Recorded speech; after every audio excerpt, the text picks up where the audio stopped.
done as well. So, guys, let's begin. So financial aid sources, those of you who have seen, whether it's my team, myself, or honestly anyone from a financial aid office, present at your high school, I think typically we all talk about the four sources of financial aid. You have your first source being miscellaneous aid. This source comprises of the national scholarships that a student might be able to apply for at websites like fastweb.com or the College Board, or through the scholarship tab on collegefortn.org. Also, local scholarships that a lot of you as counselors receive from nonprofits and businesses and churches and other entities within your communities. These are the types of scholarships that comprises this category, and we obviously encourage our students to take advantage of these opportunities that honestly you as a school counselor, for those of you who are school counselors, you're the ones that are receiving a lot of this information from these individuals and communicating. And as we work with parents, we work with students, we encourage them simply to make sure they are reading all the scholarship bulletins you are putting out, or just keeping up with the information that you post on your respective high school's websites. The second source is from the college itself, and this is where we should all encourage our students and parents. Guys, you've got to research this, all right? You as the student, you as the parent, you have got to research this, meaning if you're interested in Vandy or UT or Pellissippi State or Stanford or Duke, just name your college. You need to research, each and every school that you're interested in to ascertain when are their scholarship deadlines, what is their scholarship application process, do they have FAFSA deadlines, do they require the CSS profile, et cetera, et cetera, et cetera. And you guys you hear me, and I would stress the same to you, because a lot of our students have so many schools that they're considering. The burden is to me to be placed upon them to research this information by visiting each school's website and learn the information about how do I apply for scholarships at College X and College Y and College C, and et cetera, et cetera, et cetera. The final two sources of aid, which we'll spend the majority of our time on this particular presentation, comes from the federal government, and here in Tennessee, obviously, for our Tennesseans going to college here in Tennessee, is the state aid, specifically the scholarships that are administered here by the Tennessee Student Assistance Corporation. The majority of these programs are applied for via the FAFSA, again, federal aid specifically, but the majority of our state aid programs are applied for via the FAFSA, and again, this is what we'll spend the majority of our time on here today.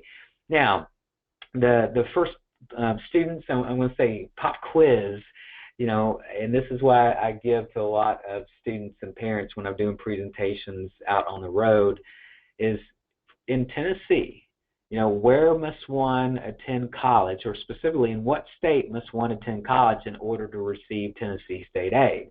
And as you're listening to this, and I'll let Courtney play along since she's beside me. Courtney, in what state must a student attend college in order to receive Tennessee state aid? Tennessee. Absolutely. Yay. So guys, remember this.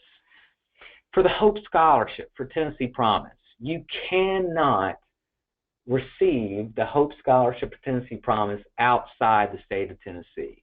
No matter what you've heard, no matter what a student or parent has heard, all right, and a lot of you know where I'm from originally and where I went to college, but here in the Mid-State, the good example is Western Kentucky University, where it offers a tuition incentive to students specifically who reside here in the Mid-State. But even though they give students a reduced tuition, that student cannot take the Hope Scholarship or Tennessee Promise outside the state of Tennessee to WKU, for example, right? Or Harding University down in Arkansas, or Berry College down in Georgia. These myths that I've heard for years, always remember, all right? You can only use Tennessee state aid at colleges here in the state of Tennessee.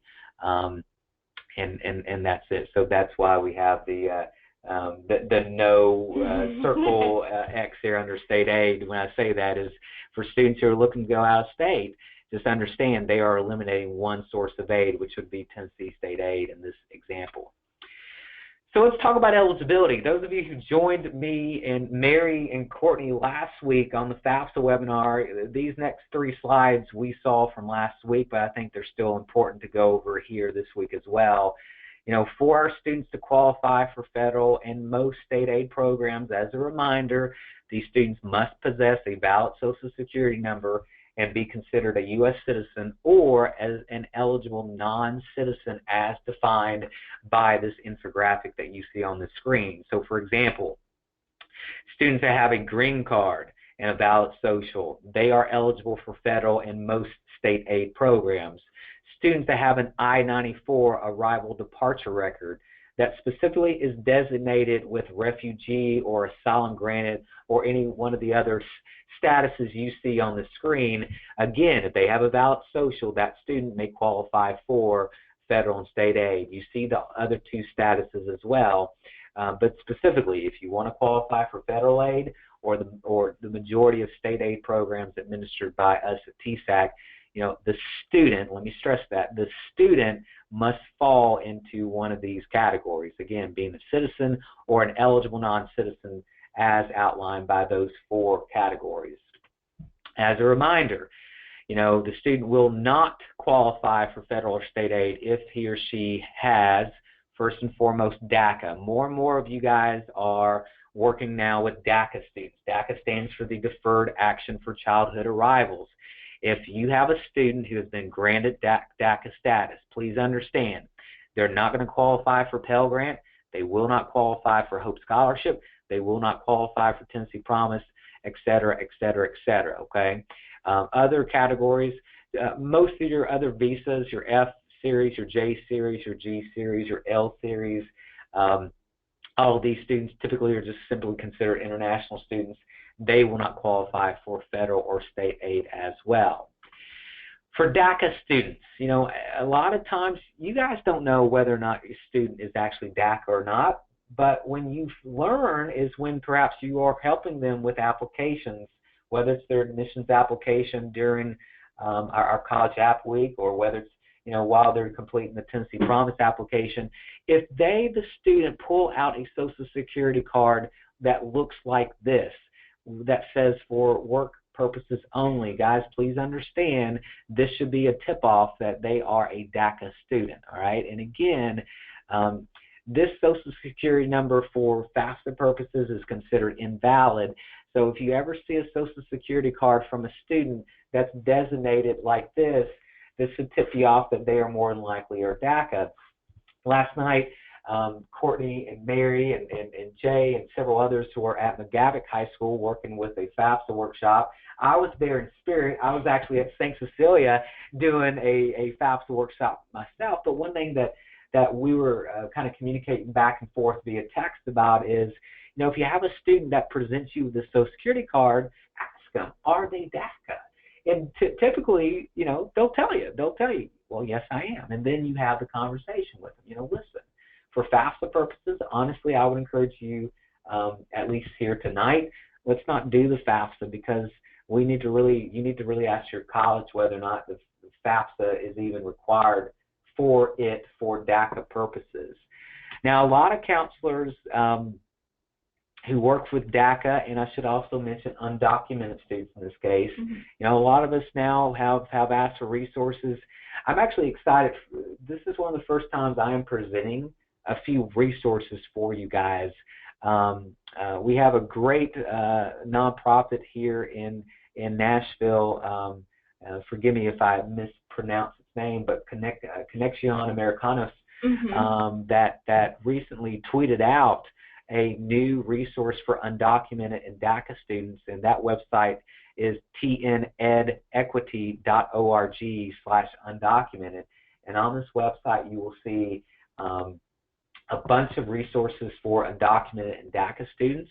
And to me, even better, you will see a real-time map of schools that I'm going to say are DACA and undocumented friendly. So this will be a great resource for you guys across the state that work with undocumented and DACA students at your high schools. By all means, check out the tnequity.org/undocumented website. As a reminder, again, this webinar will be available later, as will this PowerPoint. So this is a resource that you guys that might be taking notes right now, FY, you will have these resources. The other 4 sources, I'll give a shout out to another local nonprofit, our friends over at Latino Achievers. For years, they've been communicating the other 4, or they have given me the other 4 websites specifically where a undocumented or DACA student may find a few scholarships that are specifically for DACA and undocumented students. So, for example, Latino College Dollars, the HispanicFund.org, and a few others that you see on this slide. So, again, hopefully this is well worth your time on this webinar, just maybe for this slide, because I know more and more of us are now working with DACA and undocumented students at our respective high schools across the state, not just Nashville and Memphis anymore, but across the state.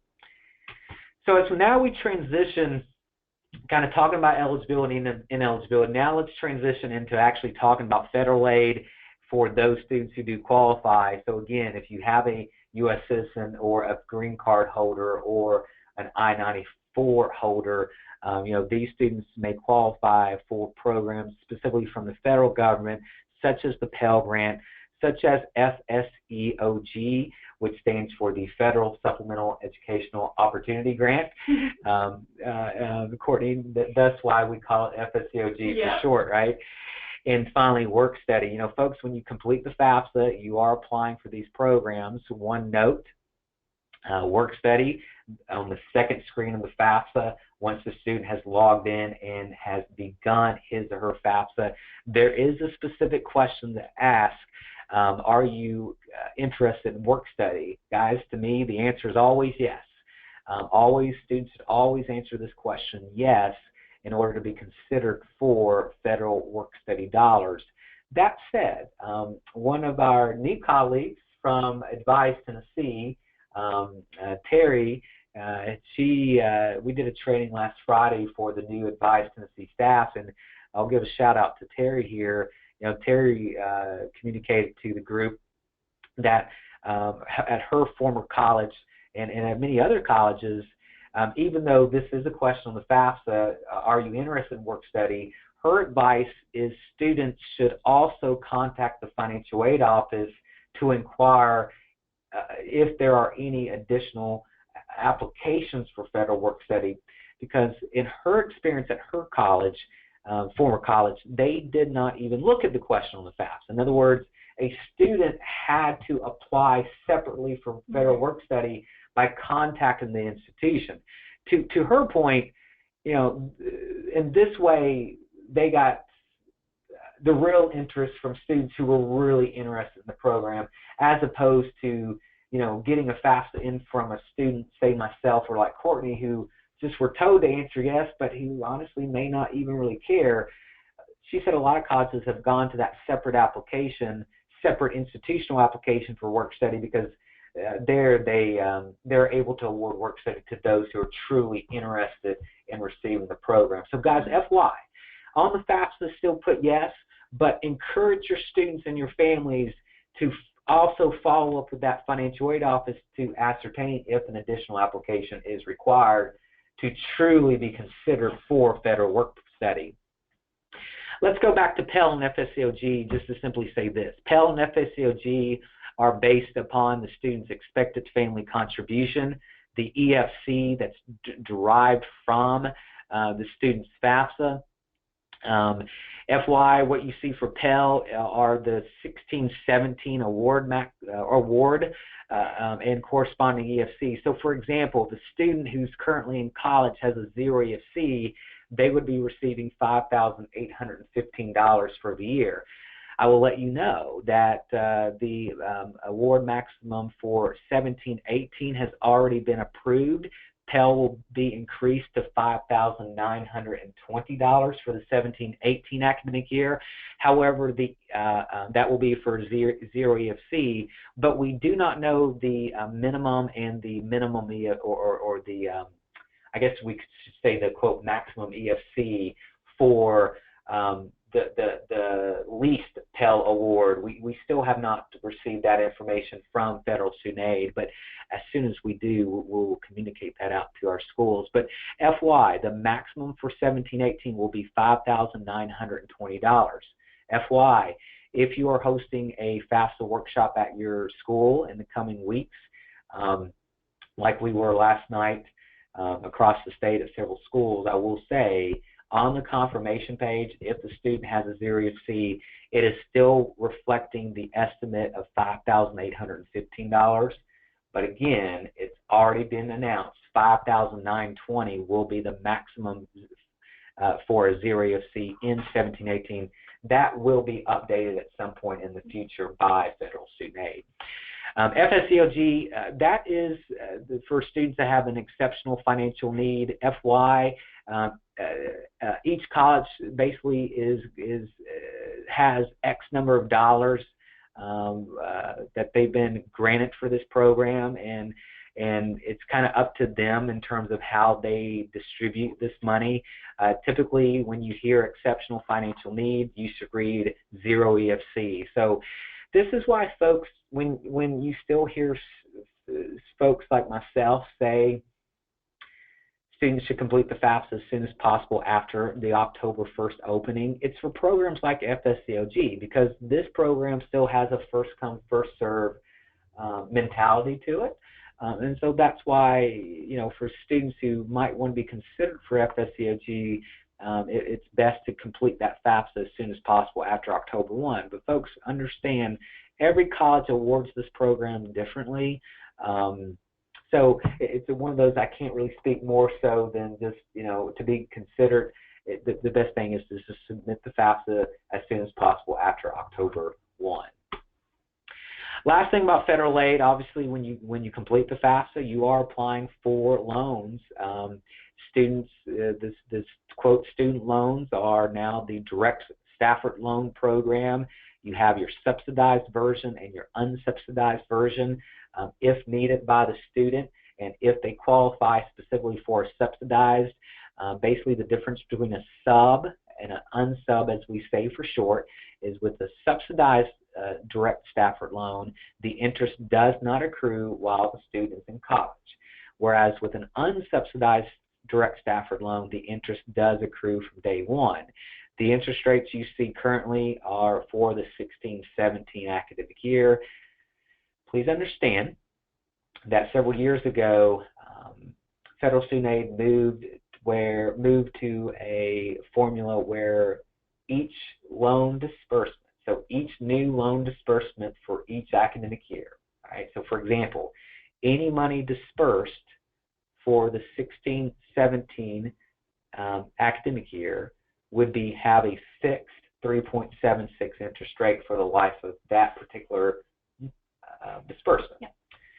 But for 17-18, these interest rates for that 17-18 disbursement, there will be an updated interest rate specifically for it.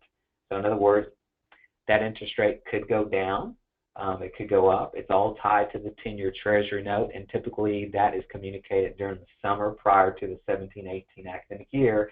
And again, just to be clear, for a student who receives a loan in 17-18, that particular amount will have its own fixed interest rate, whatever it is determined this summer based upon the 10-year Treasury note. Finally, you have the Parent Plus loan, and for students that and for families that potentially need additional loan, the parent, if they qualify, may borrow a Parent Plus loan where they can borrow up to the cost of attendance. I typically encourage you guys, and I'll do the same myself, if families want more information about loans, they should contact their financial aid office. Guys, they're going to be more up to speed about options and any nuances more so than myself and my team. So any loan questions, I highly encourage you to have them work with the financial aid office, during the spring semester, as they're deciding what their financial aid is, or what they're learning what their financial aid is, and deciding what they may ultimately need to cover any gaps in aid. This slide, Courtney, I need to work on this slide. Maybe you can help me with this. This gives you an example of your maximums per year in college. So to read this slide, as you're looking at the bar graph, what this shows you is for a first-year college student, their maximum student loan would be $5,500. Of that, $3,500 may be subsidized. So, Courtney, how I would like to fix the slide is if we could somehow maybe indicate that the first year the maximum that they can receive is $5,500, but of that $3,500 may be subsidized. But folks, the student has to have a need in order to qualify for the subsidized portion, which again of that at most could be $3,500. Their second year maximum would be $6,500 in total. Of that, at most $4,500 could be subsidized. And then as you see third year and beyond, the student may receive up to $7,500 per year. Guys, in the scheme of things, that's not a lot. No. Especially if you're going to a school that has like a $65,000 price tag, that's not a lot. So obviously this is where we should really encourage our students to always have backup plans and apply to multiple schools so that they can compare and contrast award packages during the spring and then make wise financial decisions at that point. Now we're going to shift into our TSAC aid, and specifically we're going to talk about the Hope Scholarship for the next few slides. On this slide, what you see is the Hope Scholarship specifically at the two-year community college level. So students who attend public in Category 1, 2, and 3 private high schools here in the state of Tennessee who graduate from such high schools, those students may graduate and receive the Hope Scholarship if they have achieved either a 21 ACT or a 3.0 grade point average based on a 4.0 scale. So again, Hope eligibility is based upon a 21 ACT or a 3.0. If you notice, the SAT is not explicitly communicated on this slide. That is because this January, because the, quote, new SAT, we are having to go to the General Assembly once session begins and propose a new SAT score course that corresponds with the 21 ACT equivalent. So for those of you who may be taking notes, this is one time I might say you might want to write this down because we're not publishing it yet because it has to be approved, but what we're going to seek per SAT is a 1060, right? So a 1060 per SAT will be the 21 ACT equivalent, and that's what we will seek for approval from the General Assembly for specifically Hope eligibility. Assuming that's approved, again, what that means is a student has a 21 ACT or a 1060 SAT or a 3.0, either or they will receive the Hope Scholarship as long as they attend college in Tennessee. At a two-year school, that award amount would be $1,500 per semester. GAMS is one of the supplements. GAMS stands for the General Assembly Merit Supplement. For students at a two-year community college, this would be an additional $500 semester if, in this case, they have a 29 ACT and a 3.75 GPA. And guys, that is, the GPAs for both of these programs are based upon a final cumulative GPA upon graduation. Yeah, and it's the unweighted GPA. It is. At most schools, it is, quote-unquote, your unweighted GPA. You notice how I mentioned earlier about based on a 4.0 scale. Yeah. But, Courtney, that's a great point to reiterate there to everyone. Is that's, again, it's based upon typically at most school districts across the state an unweighted GPA, because most of your unweighted GPAs are on a 4.0 scale, whereas your weighted are on typically 5.0 scales. For GAMS purposes, another note to make here, we're going to, the 29 ACT equivalent is a 1340 SAT. That's what we're going to seek. Again, a 1340 SAT is the 29 ACT equivalent per SAT. That's what we will be seeking for approval for GAMS. So again, so if your student has a 29 and a 375 or better, they will qualify for GAMS, or if they take the SAT, it's a 1340 and a 3.75 for GAMS eligibility. And finally, for Aspire, the AGI is $36,000 or less. So per FAFSA, if the parent's income is $36,000 or less, they will receive the Aspire supplement at a community college, and it's $250 a semester. So as a note, depending on a couple myths we always hear. First, again, FAFSA is the only application for the Hope Scholarship.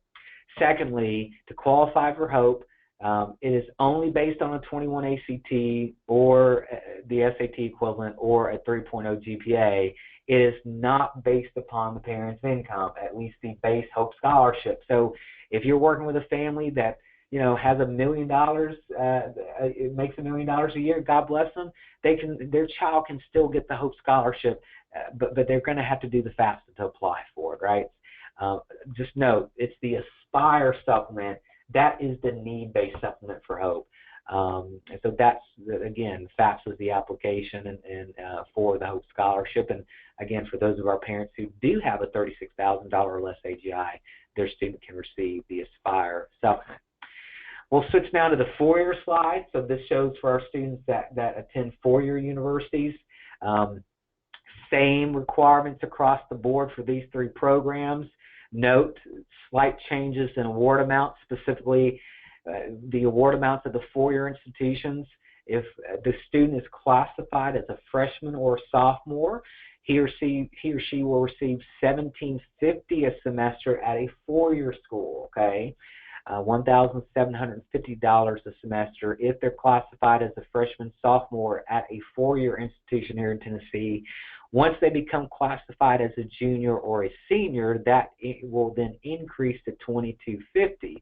Some of you hearing this maybe for the first time, you're like, whoa, Jason, that's changed. Yes, that changed as of last fall of 2015. The award amounts at both the two-year and four-year schools changed from being $1,000 and $2,000 each semester for two-year and four-year schools to the new $1,500 at the two-year community colleges and $1,750 at the four-year schools for freshmen, sophomores, and then once they become juniors and seniors at those four-year schools, their award amount will then increase to $2,250. GAMS is the same at four-year schools, $500 a semester, and Aspire, if you notice, is a slight increase to $750 a semester at the four-year schools. All the academic or income requirements remain the same. This is where we'll just briefly talk about, again, as a reminder, in this case, Belmont and Lipscomb and Trevecca and Aquinas and Vanderbilt and Carson Newman and Rhodes and Sewanee and UT and Middle and Austin P and TSU, right? All these schools are eligible for the Hope Scholarship. So specifically, there is this myth out there that some parents do not know that private colleges are eligible for Hope Scholarship. Yes, they are. As I just threw out a few there, if your student decides to go to a private college in Tennessee, they are eligible. There is a list of eligible schools that can be found on our website, but most all private colleges are eligible to receive, and obviously our public colleges are eligible to receive the Hope Scholarship. Just in case we have a few attendees who may work with GED and HiSET earners, for Hope Scholarship purposes, heads up, these students that earn the HiSET and traditionally, I've actually in the last 2 weeks have presented to a few great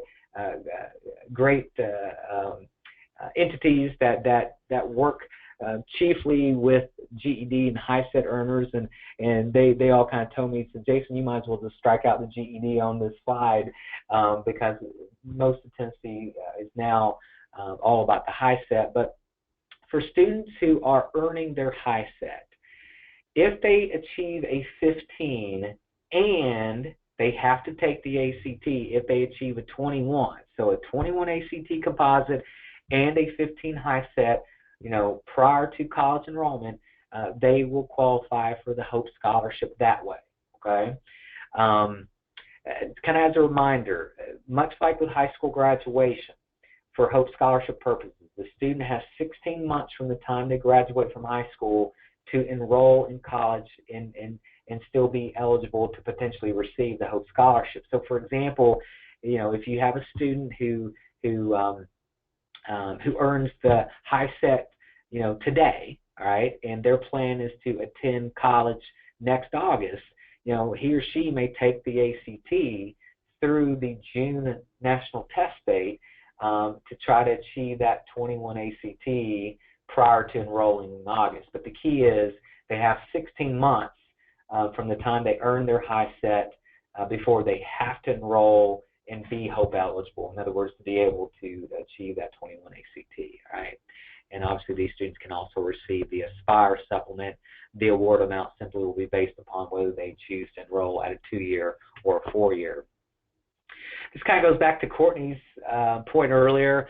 Just as a reminder, and so many of you in the high schools have done this, those of you that have weighted and unweighted GPAs, so many of you have actually dubbed one of the, specifically the unweighted GPA, as either your lottery or your TELS or your Hope or your state GPA. And just again, as a reminder, it's again, that's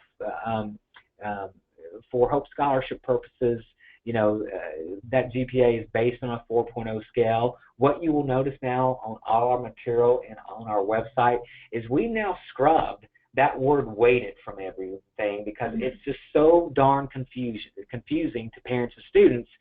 And so that said, we're basically saying now is, listen, that GPA is based upon a 4.0 scale, which in most districts is considered the unweighted GPA. And again, that is for Hope, that's for GAMS, and that is also for Hope Access purposes. Renewal criteria, this is just a quick screenshot, a quick screen of what a student needs to have once they enroll in college in order to retain the Hope Scholarship. A lot of times, folks, I try to trick students and just say, folks, you need a 3.0, and as long as you maintain a 3.0, you can keep your Hope Scholarship while in college. But this is a good school screenshot that shows you, their GPA will be reviewed every 24 attempted hours, and those are the corresponding GPAs they will need in college to retain their Hope Scholarship. FAFSA must be completed each and every year to reapply for the Hope Scholarship. That's another thing to remind parents and students. Also, for the 32 of you that are listening live, and for those of you who listen to this recording hereafter, I think this is a good reminder at this juncture. For those of you that work with dual enrollment students, you need to remind them from a Hope Scholarship perspective, from a dual enrollment perspective, once they enter college, right, so let's say they graduate in May, they begin college in August, right, and they potentially have accumulated dual enrollment credit. Please understand from a Hope Scholarship perspective, they will zero out. So in other words, once they enter college in August, they will revert back to, from a Hope Scholarship continuing eligibility perspective, to 0 attempted hours and a 0 GPA.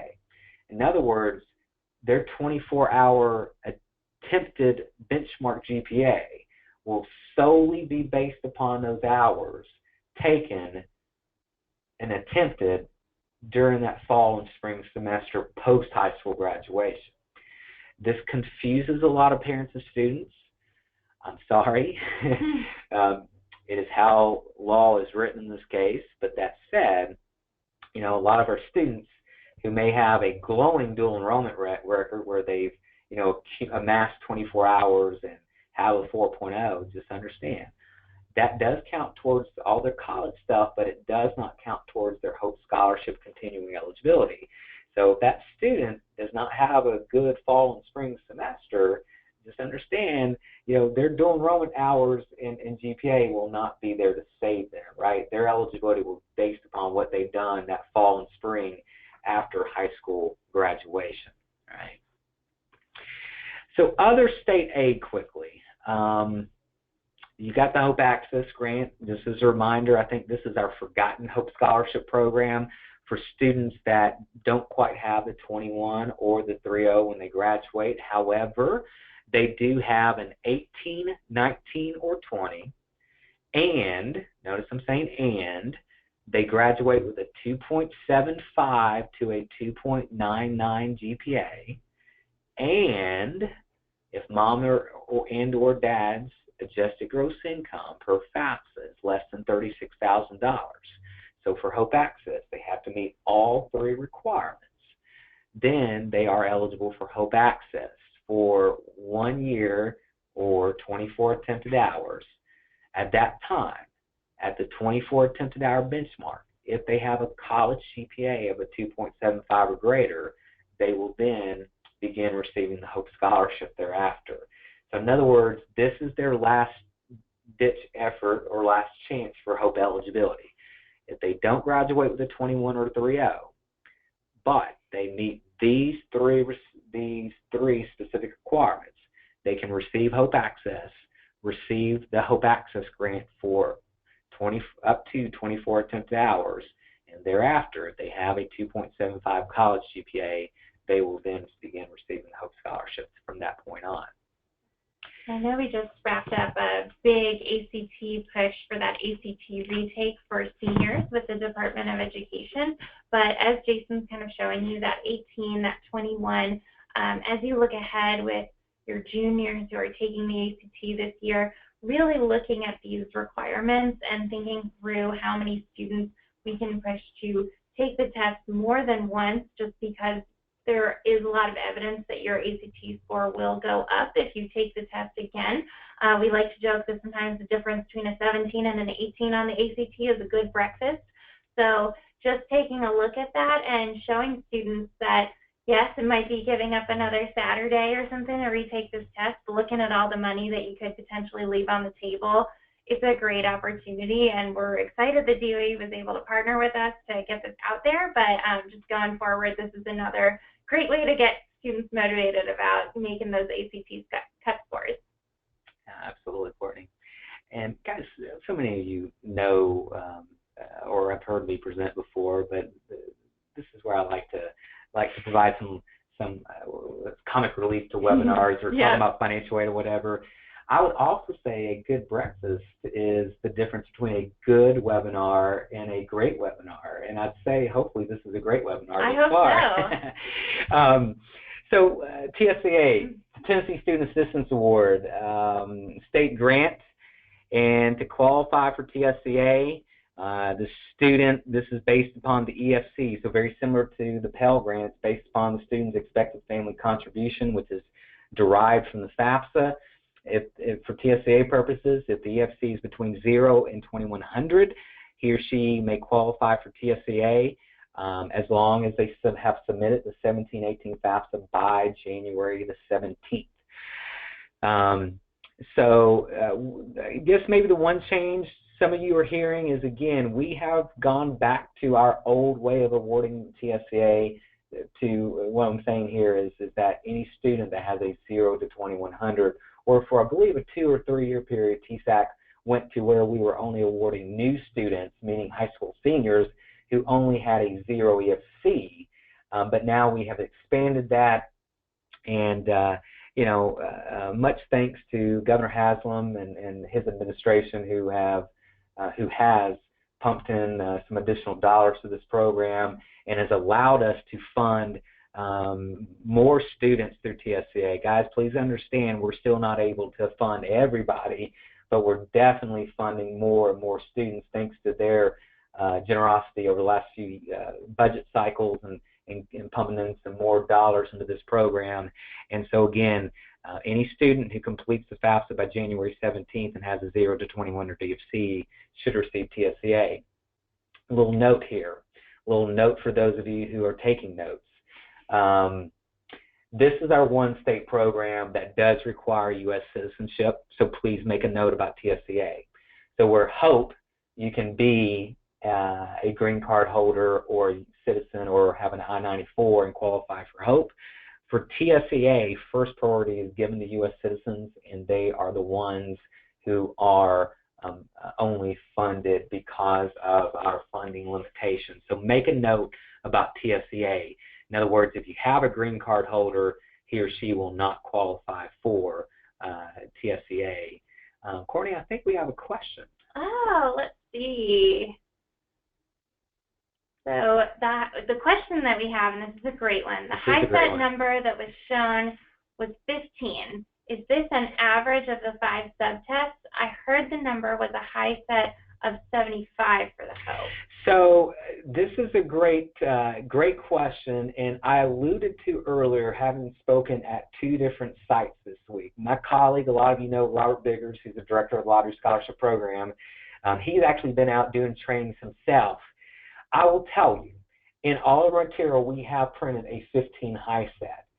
But when at these 2 trainings I've recently done, this question has come up. I will ask you, will you please email me this question, because I have emailed it to Robert to clarify whether it is a 15, to be a total of 75 on all subjects or whatever, because again, on all our material, and that's Barbara. So Barbara, if you will, email me. You'll get my email at the end of this presentation. Email me that, because I've got I'm posing that to Robert, because I believe we may even need some clarity on our end, because all we've been communicating from a TSAC and our material perspective is a 15. Shame on us for not, and shame on me for not knowing it specifically, but I'm just glad folks like yourself are questioning that, because obviously as I and Robert and Courtney and others do presentations, we need to be able to explicitly say what that 15 means. So Barbara, if you will, when you get my email at the end, email me that question, okay, and I'll get clarity for you and for everyone else who's interested in that. Yeah, thanks for that question. Absolutely, Barbara, thank you so much. So final other state aid program here on this slide, Ned McWhorter Scholarship. This is one of our programs that has a separate online application. It will become available on January 1st. So after the new year, it will be available at our College Pays website, tn.gov/collegepays. The deadline for Ned McWhorter is February the 15th. You as a counselor will have to send to us a 7th semester transcript on behalf of the student who applies. This program is up to $6,000 annually. Let's talk about that award amount. $3,000 will come from TSAC, and the other $3,000 will be matched by the college. Now let's be clear about that match. Let's say the student is going to UT or to Sewanee, for example. If either of those colleges in this example is already offering the student a scholarship of $3,000 or more, they can use that as their Ned McWhorter match. So in other words, in that case, the student would only be receiving a $3,000 scholarship from TSAC for Ned McWhorter. It just depends on the institution and how they do their match. Some might actually give you an additional $3,000, but some, if they're already giving you $3,000 or more, they may use that as their match. So please understand, it's a great program. Obviously, it's highly competitive. I believe this year we actually received some additional funding for this program. I believe we're going to be able to award 80 to 85 students this year, but please understand, that's only to 80 or 85. So truly the best and brightest are the ones that get this. And as a parent said the other night to me during a presentation, or as a parent added, and she was so right, beyond just having to have the minimum 29 and 3.5 GPA, that application also asks about classes taken, AP, IB, dual enrollment, etc., and also leadership at that high school. So FY, all that is given a point value, and we rank the top, say 80, extend those offers, and award until we have 80 or so funded. So obviously, if you go out of state, you will not qualify for NIM quarter. TCAT, right quick, those students of ours who are interested in attending a Tennessee College of Applied Technology, these students will qualify for Wilder-NAFI, assuming they are Tennessee residents, much like is a requirement for the Hope Scholarship, much like it's a requirement for any of our aid. You must be a Tennessee resident. If you're pursuing a certificate or diploma at a TCAT, the student will receive the Wilder-NAFI Technical Skills Grant. So this is one of those programs, Courtney, where any of us, you and I have not attended a TCAT. If we chose to go back and pursue a certificate or diploma at a local Tennessee College of Applied Technology, you and I would qualify for Wilder-NAFI as well. So this is not just for our high school seniors, but this is for any adult, again, assuming he or she has never received Wilder-NAFI in the past. Those of you who might be working with our Reconnect communities, you probably are familiar with TCAT Reconnect. So this is similar to Tennessee Promise in the sense of that is a last dollar tuition scholarship for students attending a TCAT. Specifically to be considered for TCAT Reconnect, you must be considered independent on the FAFSA. We talked about that on last FAFSA's webinar, last Friday's webinar regarding the FAFSA. So please understand, with Reconnect, you must be independent per FAFSA, which means you must be able to answer yes to one of the FAFSA dependency questions. Non-traditional students.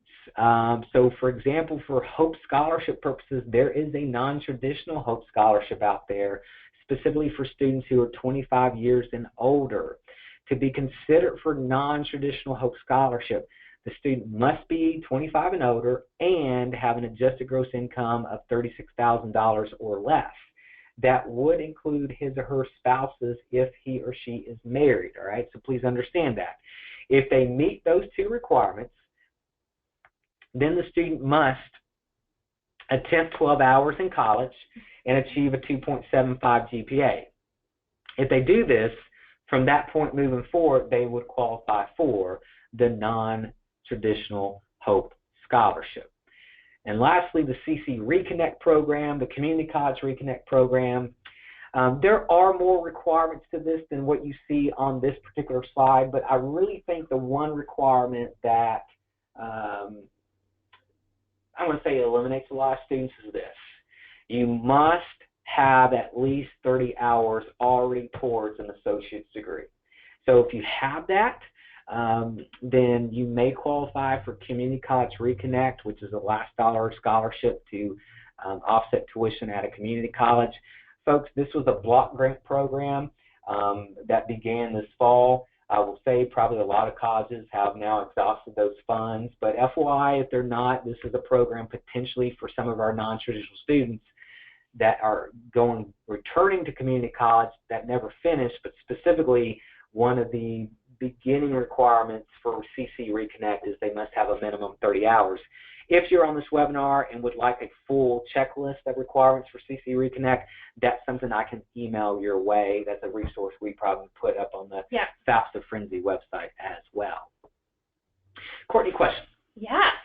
Have we done a promised webinar, or is this kind of our promised webinar in this case? I mean, I am not sure if the Promise team has been doing some separate webinars, but I think we can go ahead and cover a lot of Promise, especially because there's only 1 week left to apply. There is, and I think that's a great. I looked at my calendar this morning and I saw that it's October 20th, and I did think that exact same thing. We're basically 12 days away from that magical November 1st deadline. Yeah. Folks, if you have a student who will be graduating this year, here is their Tennessee Promise checklist. Guys, to me, for every senior, this is their insurance policy. I will also say for any student who is under the age of 19, about to earn or will be earning their high set this year. So listen to me carefully when I say that. per promise rule, if the student is earning his or her high set to be considered for promise, they must have done so or be doing so prior to their 19th birthday. So that 19th birthday only has to do with high set achievement, okay? It does not apply to our high school graduates. That being said, if you have a student potentially that may be graduating or earning their high set, during the 16-17 academic year, here is what they must be doing.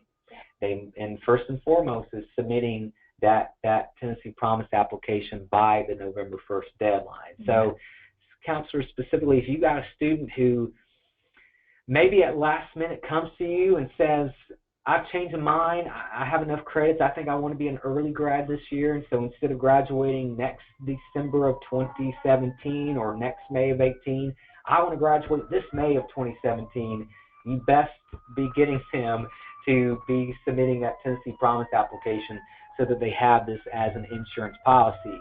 Figuring this out after the November 1 deadline, I'm sorry, folks, there will not be an extension granted to such students. 17-18 FAFSA, which obviously is already available, that must be completed by January 17th for Tennessee Promise purposes. As we talked about earlier, that is also the deadline for TSCA as well. Students must attend 2 mandatory meetings as coordinated by their county's partnering organization.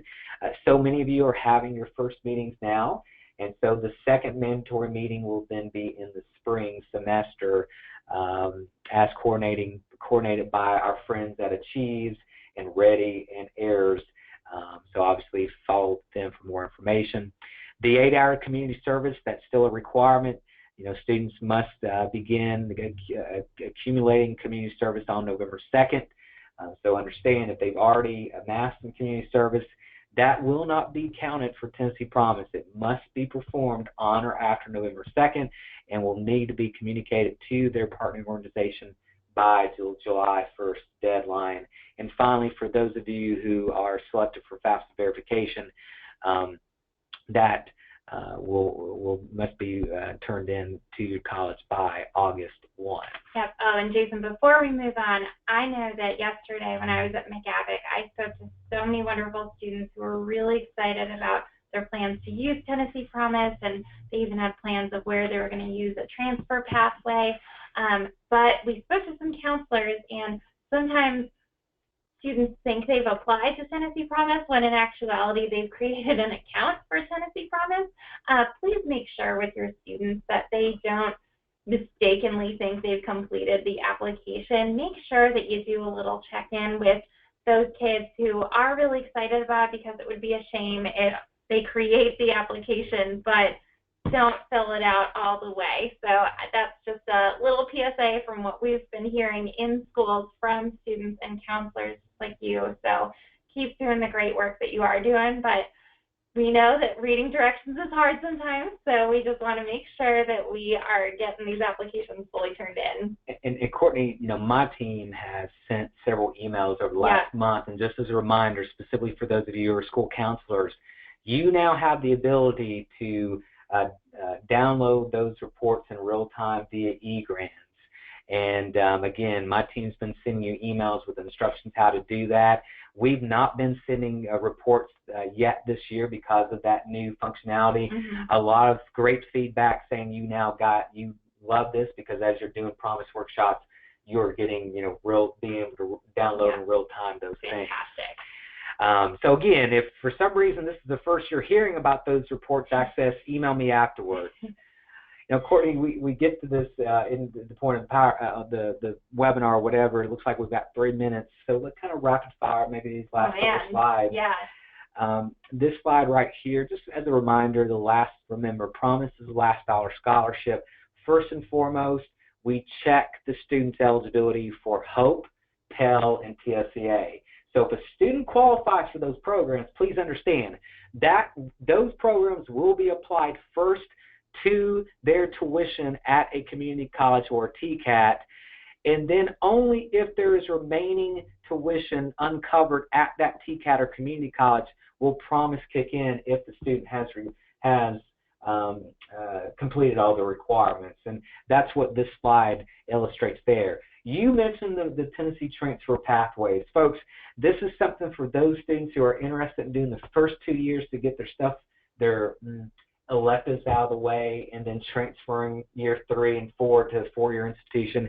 They desperately, I don't know if they need to desperately be doing this, but they definitely, how about that, need to be looking at that TN Transfer Pathway website, where they can go on there, select, here's my 4-year institution I want to do, at, say, MTSU, and it will let you know what courses they need to be taking at the community college to do that, all right?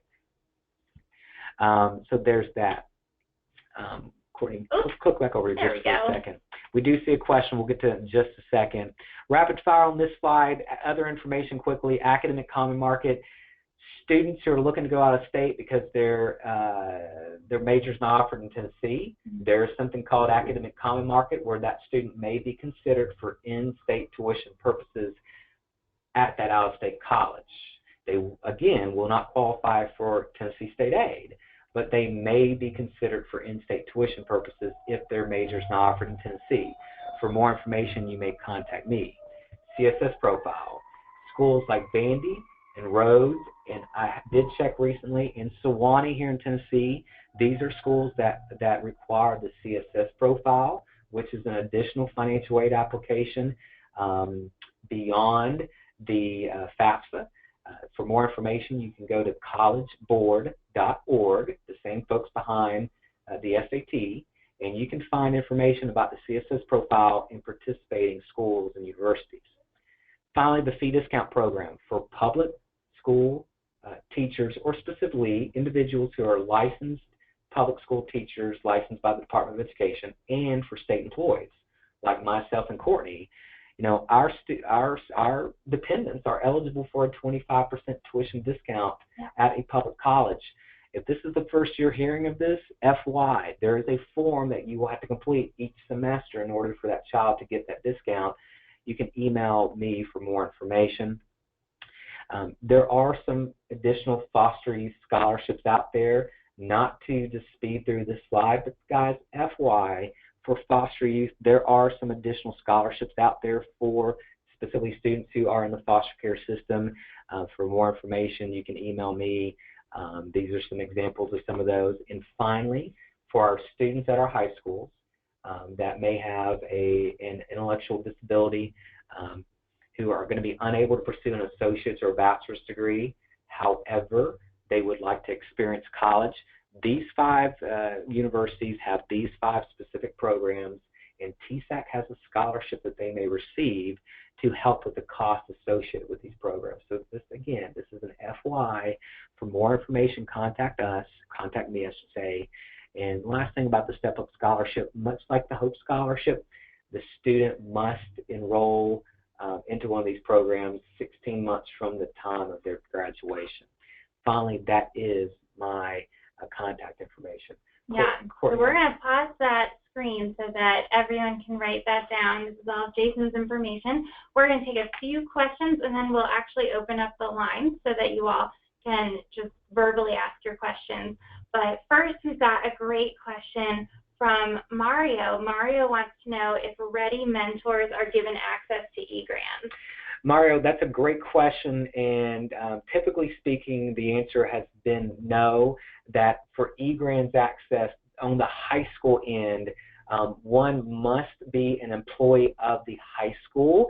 So in other words, typically only the school counselor or principal at the high school has access.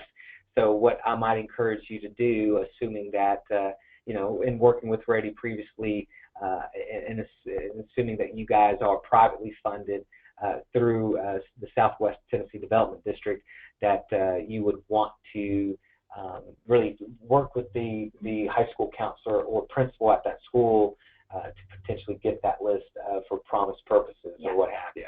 Or at least let them know that there is a report if they're not been downloading it, and they can contact me, and I will set up an account for them, the principal or the high school counselor.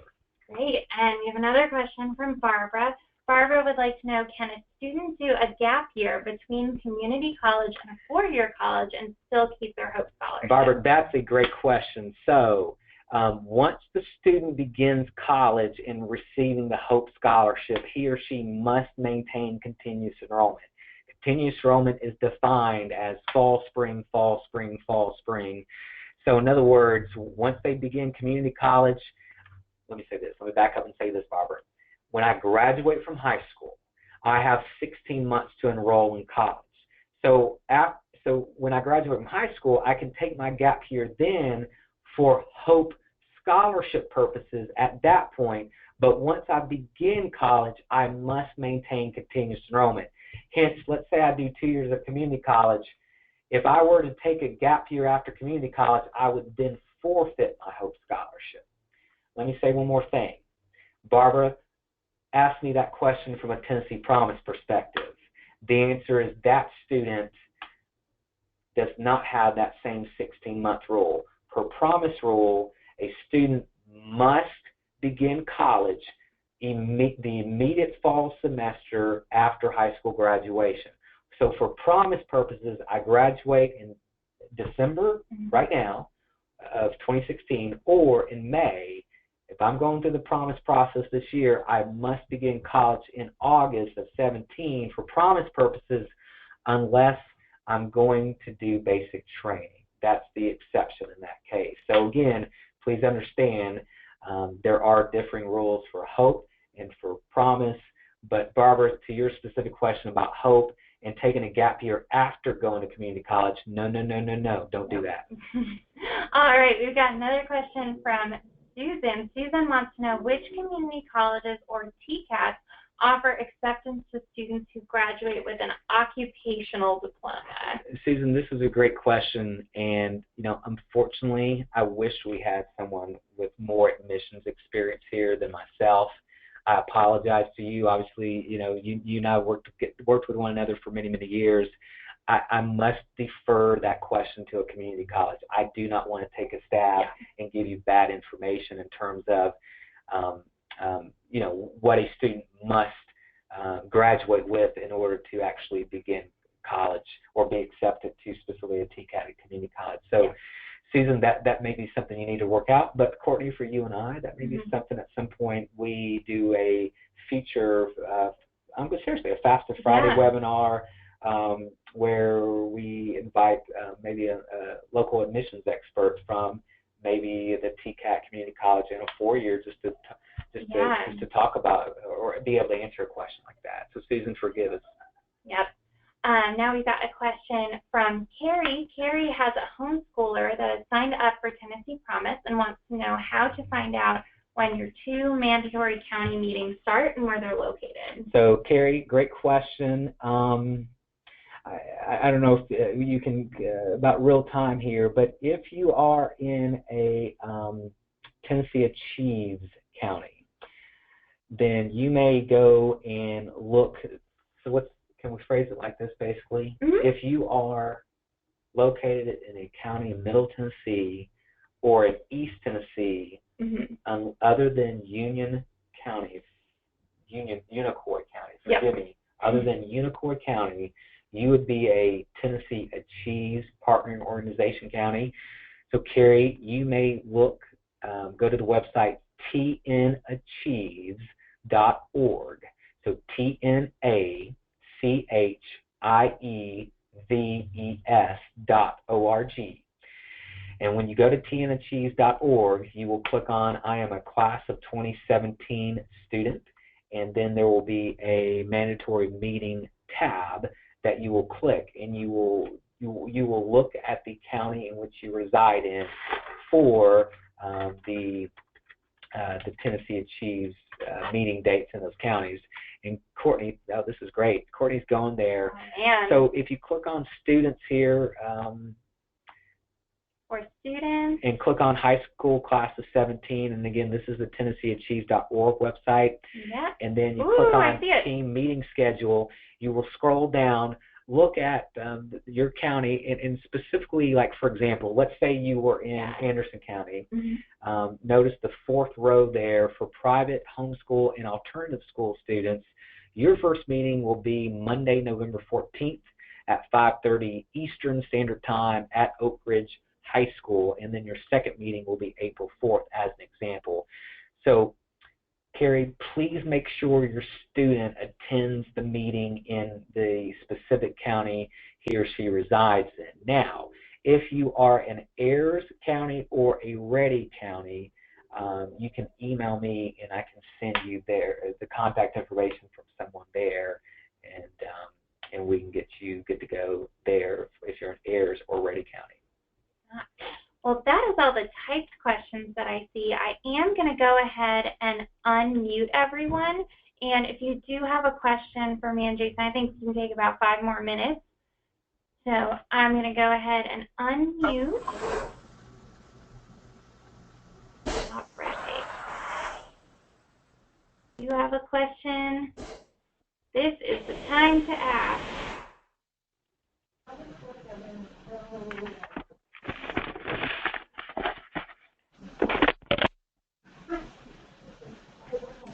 Now, guys, if you right now can hear us and you have another question, go ahead and ask. We're almost at the end of unmuting everybody, but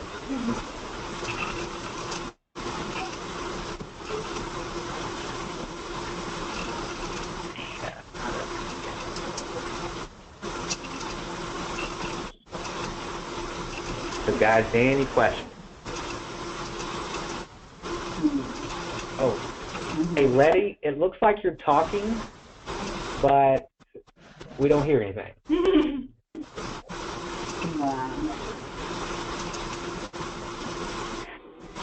All right, well, I'm going to put Jason's contact information up just one more time. I hope everyone's been able to write it down, but we're so appreciative of all the time you all have taken